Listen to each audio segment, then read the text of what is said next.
Mark 13. As Jesus was leaving the temple that day, one of his disciples said, "Teacher, look at these magnificent buildings. Look at the impressive stones in the walls." Jesus replied, "Yes, look at these great buildings, but they will be completely demolished. Not one stone will be left on top of another." Later, Jesus sat on the Mount of Olives across the valley from the temple. Peter, James, John, and Andrew came to him privately and asked him, "Tell us, when will all this happen? What sign will show us that these things are about to be fulfilled?" Jesus replied, "Don't let anyone mislead you, for many will come in my name claiming, 'I am the Messiah.' They will deceive many, and you will hear of wars and threats of wars, but don't panic. Yes, these things must take place, but the end won't follow immediately. Nation will go to war against nation and kingdom against kingdom. There will be earthquakes in many parts of the world, as well as famines. But this is only the first of the birth pains, with more to come. When these things begin to happen, watch out. You will be handed over to the local councils and beaten in the synagogues. You will stand trial before governors and kings because you are my followers. But this will be your opportunity to tell them about me. For the good news must first be preached to all nations. But when you are arrested and stand trial, don't worry in advance about what to say. Just say what God tells you at that time. For it is not you who will be speaking, but the Holy Spirit. A brother will betray his brother to death. A father will betray his own child, and children will rebel against their parents and cause them to be killed. And everyone will hate you because you are my followers. But the one who endures to the end will be saved. The day is coming when you will see the sacrilegious object that causes desecration standing where he should not be.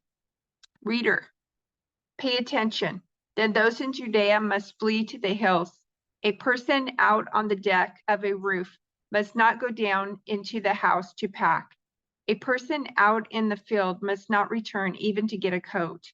How terrible it will be for pregnant women and for nursing mothers in those days. And pray that your flight will not be in winter, for there will be greater anguish in those days than at any time since God created the world. And it will never be so great again. In fact, unless the Lord shortens that time of calamity, not a single person will survive.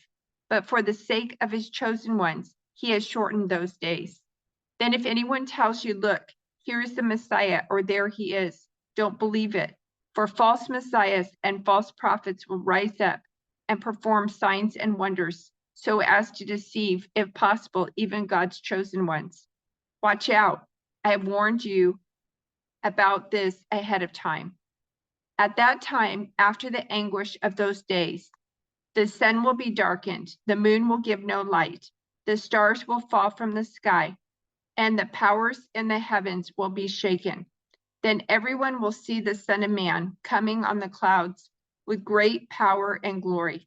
And he will send out his angels to gather his chosen ones from all over the world, from the farthest ends of the earth and heaven. Now learn a lesson from the fig tree. When its branches bud and its leaves begin to sprout, you know that summer is near. In the same way, when you see all these things taking place, you can know that his return is very near, right at the door. I tell you the truth, this generation will not pass from the scene before all these things take place. Heaven and earth will disappear, but my words will never disappear. However, no one knows the day or hour when these things will happen, not even the angels in heaven or the Son himself.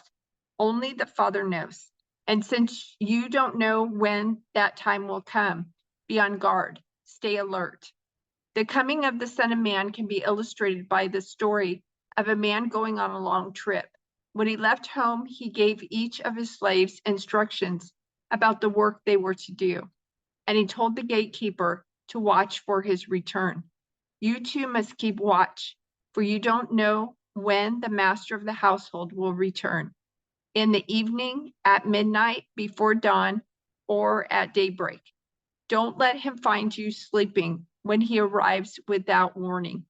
I say to you what I say to everyone, watch for him.